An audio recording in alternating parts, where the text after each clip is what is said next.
IRGC का बड़ा बयान सामने आया। बड़ी खबर आपको बता रहे हैं, आईआरजीसी का बड़ा बयान। ईरान महायुद्ध के लिए राउंड 2 के लिए तैयार है आईआरजीसी, ये कहते हुए नजर आ रहे हैं जंग किसी भी वक्त संभव है। आईआरजीसी के जंगी तेवर से ट्रंप परेशान नजर आ रहे हैं। इस वक्त की बड़ी खबर आपको बता रहे हैं, देखिए जिसकी संभावना जो हमने कुछ ही सेकंड पहले आपको ग्राफिक्स के जरिए समझाया कि कंफ्यूजन वाली स्थिति में है और आईआरजीसी इसको हल्के में नहीं ले रहा, ईरान इसको हल्के में नहीं ले रहा है। वो जानता है कि सीज़फायर की तारीख तय नहीं है, कभी भी हमला हो सकता है। इसलिए आईआरजीसी क्या कह रहा है? आईआरजीसी कह रहा है कि हम तैयार हैं राउंड 2 के लिए, आप आइए, हम हमला करके दिखाएंगे, आपको मुंहतोड़ जवाब देते हुए नजर आएंगे। किसी भी वक्त हमला संभव है। जंगी तेवर से इसी वजह से डोनाल्ड ट्रंप जो है नाराज और परेशान नजर आ रहे। लेकिन इन सब के बीच एक और बड़ी खबर आई है, अमेरिकी नौसेना सचिव ने इस्तीफा दिया है। यह बड़ी खबर है। जंग के बीच जॉन फेलन ने इस्तीफा दिया। हालांकि यह भी कहा जा रहा था कि उन्हें इस्तीफा देने पर मजबूर किया गया या उन्हें निकाल दिया गया। इन चीजों को लेकर तमाम खबरें जो है सामने आई हैं। अब ये खबर के मायने समझिए, पीट हेग्सेथ के दबाव में इस्तीफा देने की बात निकलकर सामने आ रही है। एप्स्टीन कनेक्शन से नाम जो है वो जुड़ चुका है। पिछले ही साल की अगर बात की जाए तो मार्च में इनकी नियुक्ति हुई थी और अब इन्हें निकालने की बात भी सामने आई थी और इस्तीफा देने की बात भी सामने आ रही थी। अमेरिकी नौसेना के जो सचिव हैं उन्होंने अब इस्तीफा दे दिया है। ये कहानी निकलकर सामने आई है। दरअसल जंग किसी भी वक्त हो, IRGC is ready, IRGC is ready for war, क्योंकि डोनाल्ड ट्रंप सोने नहीं दे रहे हैं। कंफ्यूजन वाली स्थिति क्रिएट कर दी है, सस्पेंस में डाल दिया है। पता चला इधर से ईरान सोने गया, उधर से अमेरिका ने हमला कर दिया, क्योंकि सीज फायर वाली कहानी कोई डेट मुकर्रर ही नहीं है। दूसरी तरफ अमेरिकी नौसेना सचिव ने जो इस्तीफा दिया वो भी बड़ा सवाल उठा रहा है कि आखिर क्या कोई बड़ी वजह रही एप्स्टीन फाइल के अलावा जिस पर नाराजगी देखने को मिली, या यह भी कहा जा रहा है कि इंटरनली डोनाल्ड ट्रंप का विरोध भी देखने को मिला, उनकी जो नीतियां उनको लेकर नाराज नजर आ रहे हैं और इसकी वजह से भी यह फैसला देखने को मिल सकता है और देखने को मिला है। इन सब के बीच एक और अंदरूनी हालात पर टिप्पणी की बात सामने आई है। दरअसल ईरान के अंदरूनी हालात पर टिप्पणी करते हुए व्हाइट हाउस ने दावा किया कि वहां कई स्तरों पर असहमति है, बातचीत नहीं हो रही है, मतलब एक राय नहीं बन रही है और इसकी वजह से प्रॉब्लम हो रही है, परेशानी हो रही है। पिछले दशकों में कई बड़े नेता बदल चुके हैं या प्रभाव से बाहर हो चुके हैं और अभी की स्थिति बेहद संवेदनशील बनी हुई है दर्शकों, और दुनिया की नजरें इस पर टिकी हैं कि आने वाले दिनों में अमेरिका और ईरान के बीच तनाव आखिर किस दिशा में जाएगा, कहां पर जाकर यह युद्ध रुकेगा या नहीं रुकेगा, यह सबसे बड़ा सवाल है। रिपोर्ट देखिए।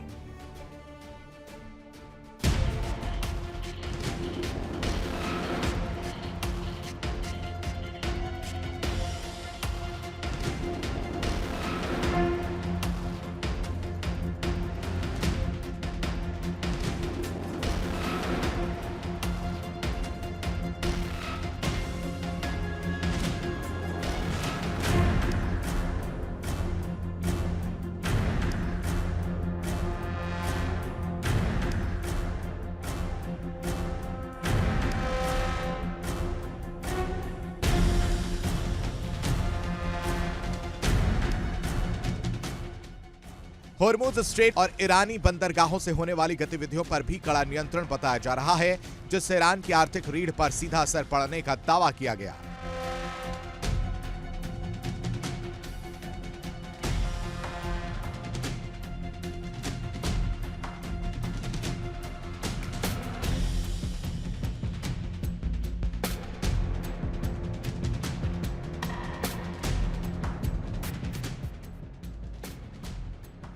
व्हाइट हाउस ने यह भी कहा कि ईरान के अंदर पिछले कई दशकों से राजनीतिक नेतृत्व में बदलाव और टकराव की स्थिति रही है। अमेरिकी प्रशासन का दावा है कि इसी कारण वहां एकीकृत निर्णय प्रक्रिया कमजोर हो चुकी है।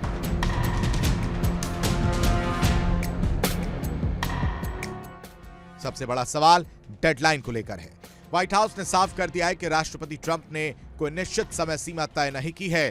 कुछ रिपोर्टों में 3 से 5 दिन की समय सीमा की बात सामने आई थी, लेकिन इसे पूरी तरह खारिज कर दिया गया है।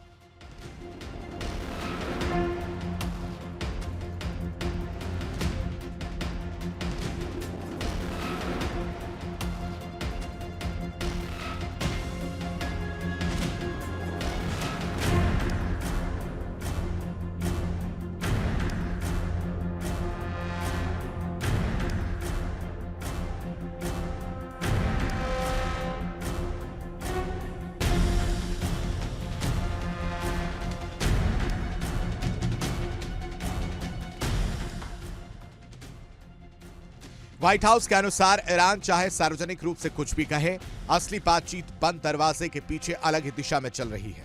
अमेरिका का रुख साफ है, दबाव भी रहेगा और कूटनीतिक बातचीत का रास्ता भी खुला रखा जाएगा, लेकिन शर्तें वॉशिंगटन तय करेगा।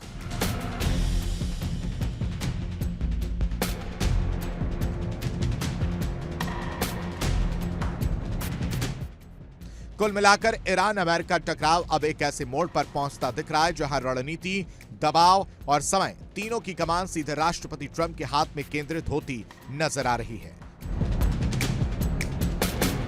Bureau report, India daily.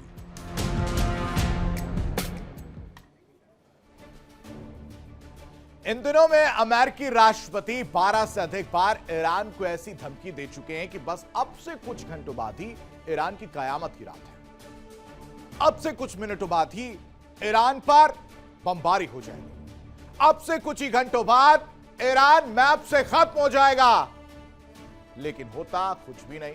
Donald Trump के वादे दावे फुस्सी बम साबित हो गए। वो कई बार ईरान से युद्ध में जीत का ऐलान भी कर चुके हैं कि ईरान खत्म हो चुका है, ईरान के पास कुछ भी साजो सामान नहीं बचा है और हम जीत चुके हैं युद्ध। यानी अपनी तारीफ करते हुए नजर आते हैं डोनाल्ड ट्रंप।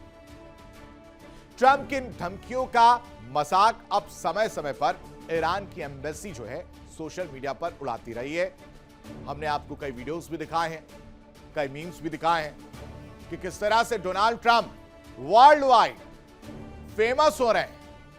और फेमस किससे हो रहे हैं? अपने धमकियों से, जिनका मजाक ईरान की एम्बेसी सोशल मीडिया पर उड़ा रही है।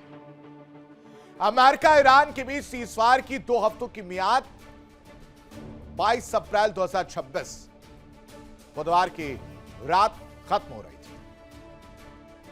उससे पहले ट्रंप ने एक बार फिर अपनी तरफ से सीजफायर को बढ़ाने का ऐलान कर दिया। अपनी तरफ से मतलब खुद कह रहे हैं कि जब तक डील नहीं होगी तब तक सीजफायर जो है उसका तो मतलब ही नहीं बनता कि उसे आगे बढ़ाया जाए, और खुद ही थोड़ी देर बाद ऐलान कर देते कि सीजफायर को बढ़ा दिया गया। अब बताइए इसमें मजाक बनेगा कि नहीं बनेगा? डोनाल्ड ट्रंप का मजाक उड़ाया जाएगा कि नहीं उड़ाया जाएगा? क्योंकि अमेरिका के प्रेसिडेंट हैं। ट्रंप ने ईरान को युद्ध में कब कब और क्या क्या धमकियां दी हैं वो भी हम आपके सामने लेकर आए हैं, उस पर भी एक नजर डाल लेते हैं। अब ट्रंप की धमकी और डिप्लोमेसी की कहानी आप समझिए। ये जो ट्रंप का यू टर्न आप इस वक्त देख रहे हैं, ट्रंप के यू टर्न का ये आईना है। ये हम आपके लिए लेकर आए कि आप ज्यादा आराम से इसको समझ पाए। 6 मार्च की तारीख पर चलते हैं। 6 मार्च 2026 का दिन, और इस दौरान डोनाल्ड ट्रंप क्या कहते हैं वो समझिए। ये जो आप 12 बार ईरान को तबाही की चेतावनी दी है और 3 बार समझौते की बात निकलकर सामने आई थी, लेकिन 6 मार्च की तारीख में क्या कहते हैं कि ईरान से कोई समझौता नहीं होगा जब तक पूरी तरह से ईरान सरेंडर नहीं करता। ये डोनाल्ड ट्रंप। फिर आती है तारीख 21 मार्च 2026 की। क्या कहा जाता है? 48 घंटे का अल्टीमेटम दिया जाता है और कहा जाता है कि होर्मुज खोलो नहीं तो पावर प्लांट पर हमला कर देंगे। इस पर भी यू टर्न ले लेते हैं। 23 मार्च 2026 धमकी सेम रहती है और कहते क्या है कि अच्छी बातचीत हो रही है, सब कुछ ट्रैक पर है, सब कुछ अच्छा है, सब कुछ मीठा मीठा अच्छा लग रहा है।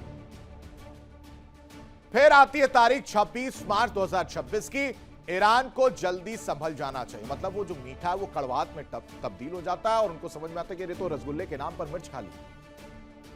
बुरा लगता है। ईरान को कहते हैं कि जल्दी संभल जाना चाहिए, वापसी का कोई रास्ता नहीं बचेगा। इस पर भी डोनाल्ड ट्रंप यू टर्न लेते हुए नजर आ रहे। 30 मार्च 2026 अगर डील नहीं हुई तो तबाही होगी। बमों से हमले किए जाएंगे, मिसाइल से अटैक किए जाएंगे, खार्ग आइलैंड को खत्म कर देंगे। देखिए इंडिया डेली 24/7 अब आपके स्मार्ट टीवी पर। इंडिया डेली मौजूद है सभी डिजिटल प्लेटफॉर्म पर लाइव और लगातार। इंडिया डेली 24/7 हर दिन राष्ट्र को समर्पित।